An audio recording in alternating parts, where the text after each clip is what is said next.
প্রিয় দর্শক বন্ধুরা, শান্তির ইসলাম 24 চ্যানেলে আপনাদের সকলকে স্বাগতম। আজকে আমরা ইসলামিক 5টি খুব গুরুত্বপূর্ণ হাদিস সম্পর্কে আলোচনা করতে যাচ্ছি। যেই 5টি হাদিস শোনার মাধ্যমে ইনশাআল্লাহ আপনাদের জীবন পরিবর্তন হয়ে যাবে। চলেন ভিডিওটি শুরু করা যাক। হাদিস নাম্বার 1। রাসূল সাল্লাল্লাহু আলাইহি ওয়াসাল্লাম বলেন, এমন কোনো ব্যক্তি জাহান্নামে যাবে না যে সূর্যোদয়ের পূর্বে ফজরের সালাত আদায় করে এবং সূর্য অস্তের পূর্বে আসরের সালাত আদায় করে। সুবহানাল্লাহ। সহিহ মুসলিম হাদিস 1322। হাদিস নাম্বার 2। রাসূল সাল্লাল্লাহু আলাইহি ওয়াসাল্লাম বলেন, তোমার ভাইয়ের দিকে সুন্দর করে তাকিয়া হাসাও একটি সদকা। সুবহানাল্লাহ। তিরমিজি হাদিস 1956। হাদিস নাম্বার 3।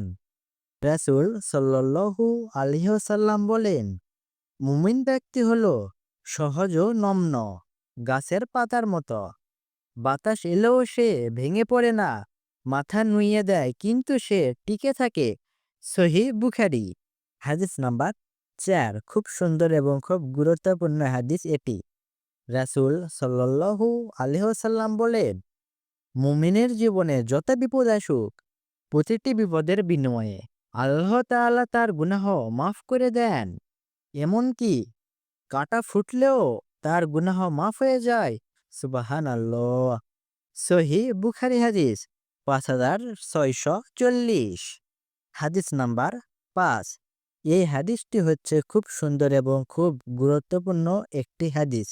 এই হাদিস যদি আপনারা ভুল করে থাকেন তাহলে আপনাদের জীবনে অনেক গুনাহ হতে পারে।